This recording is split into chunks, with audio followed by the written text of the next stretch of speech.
Hello audience, and Happy New Year. Even though it's the middle of February, but still. In this video, we're going to go over the progress of every project car going on around here.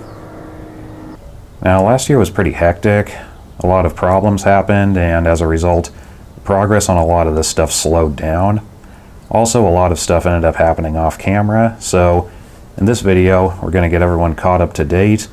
We're going to go over every project we have around here, what its current condition is in, and what I plan to do with it. So let's get started. We'll start with the truck, my 1918 Ford Model T. Now, if you've been watching any of the previous videos, you're pretty much already caught up on this. We put the engine back together, runs and drives pretty good right now. I discovered a new problem though. The radiator is pretty much falling apart.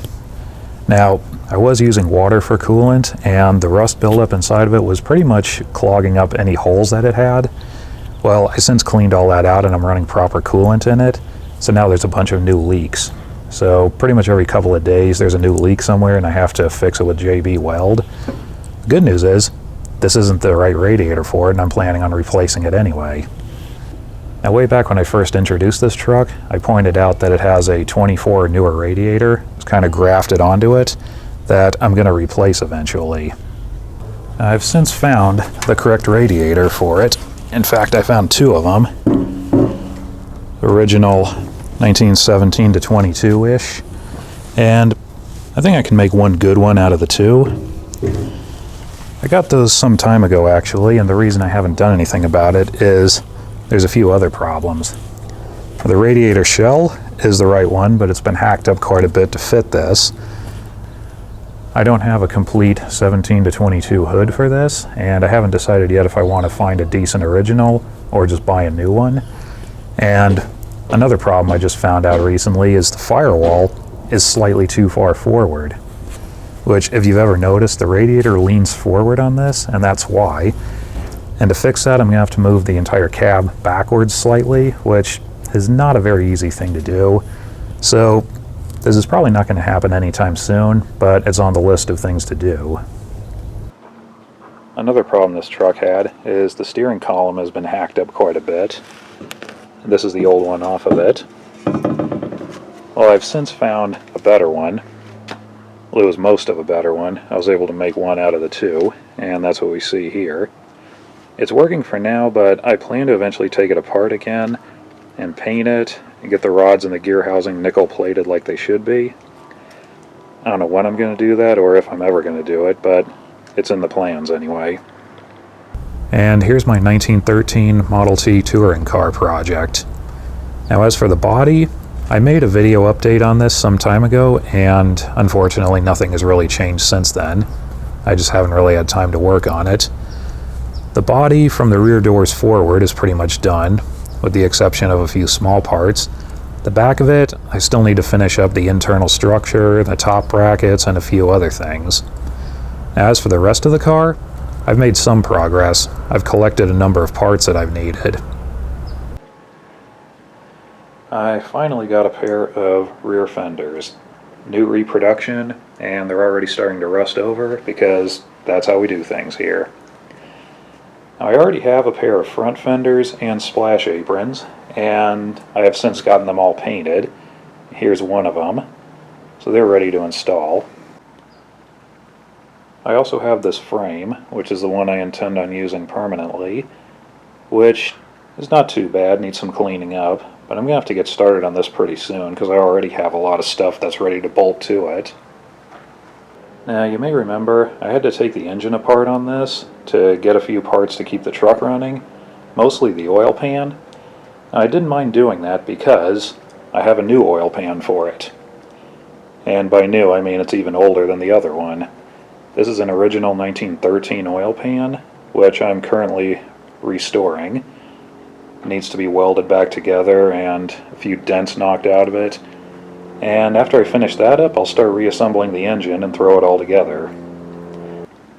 And even though I didn't really need to, I found a pair of 1913-14 rear axle housings. So I'm probably eventually going to piece this together and make a complete, authentic date-coded rear axle for this. Also found an early spring, which I already have one on the car now, but this one's in a little better condition. There's also a few more parts buried in storage somewhere, and there's even a few parts in the mail that I'm waiting for. But for this car, the top priority on this right now is to get the engine back together, which I'm currently working on, and you'll probably see that in future videos. And this is my 1965 Chevrolet Impala Convertible. Now, the last time we saw this on this channel, which is pretty much the only time we've seen it on this channel, I replaced the transmission in it, which that is still working, but there's still a few little details to work out on that. So the biggest detail to sort out is, as you notice, I still have the temporary shifter that I made. This is going to require a different console than what it had before, and I don't know if the mounting brackets are different, but the ones that are on it now, I made these and I kind of made them all wrong, so I need to replace them. Now, to replace these, I'm going to have to remove the carpet, and since everything overlaps the carpet, I'm going to have to remove the whole interior. And if that's not a big enough job, there's another thing.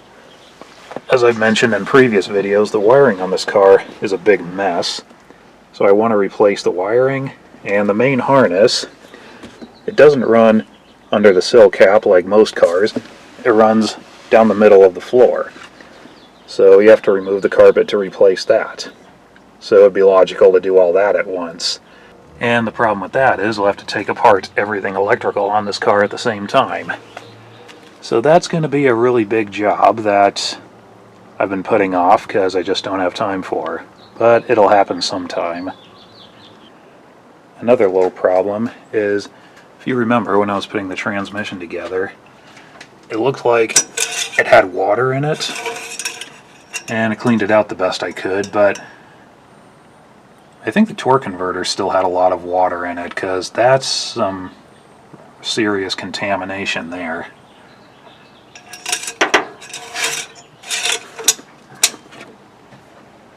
I tried draining out the torque converter as much as I could, and it looked like it was clean, but I can't imagine anywhere else it could have come from. So I have a problem. I either need to take the transmission back out, take it completely apart, clean everything, replace the torque converter, or just change the fluid a bunch of times until it's clean. But I'm not too worried about that. Now, under the hood, you can kind of see what I mean by the wiring is a big mess. I've since found the proper air cleaner, or snorkel, whatever it is, needs to be restored, but I have it now. And here we have my 1961 Ford Falcon 4-door sedan with the Deluxe trim. Now, this has been off camera for quite some time. Last time I showed it, I mentioned the front seat was falling apart. It had a lot of broken springs in it, and as you probably guessed, I ran out of time, so it just kind of sat for a while until I figured out what to do with it next. But I have some good news about that. So here's the front seat backrest. Now, it's got these spring assemblies that go upright. Now, this is what they should look like, and this is a broken one. And there's about 4 or 5 of them in this. Now, I wasn't entirely sure what I was going to do to fix this, but I eventually figured out how to make new ones, which is what this one is. I made this out of spring wire that I got off eBay, and I've made enough of them for the left side, and I should have enough good originals left over to finish the right side. Now, if I just wanted to throw these back in, I could have this finished in a few minutes, but I wanted to actually properly rebuild the seats, put new materials on them, and that's why it hasn't gotten done yet.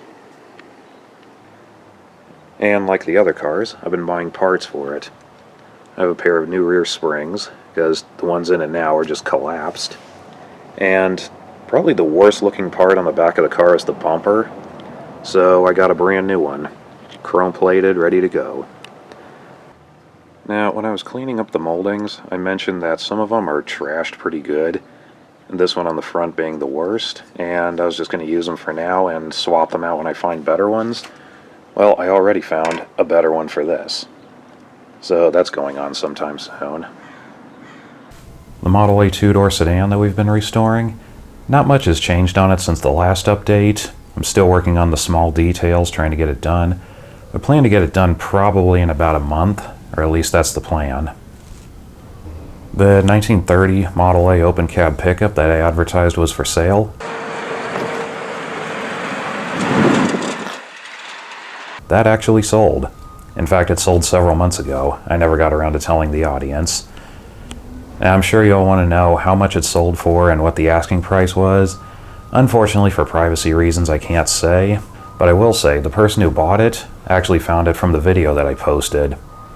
So if you watch those videos of people advertising cars for sale and wondering if they ever work, well, at that time it actually did. And that's it. So which car will you see next? I'm not sure. I'm currently working on at least 3 different videos, and whichever one gets done first will be posted. And just for fun, let me know in the comments section which car is your favorite and which do you want to see more of on this channel. Anyway, that's it for now. So thank you very much for watching, and we'll see you next time.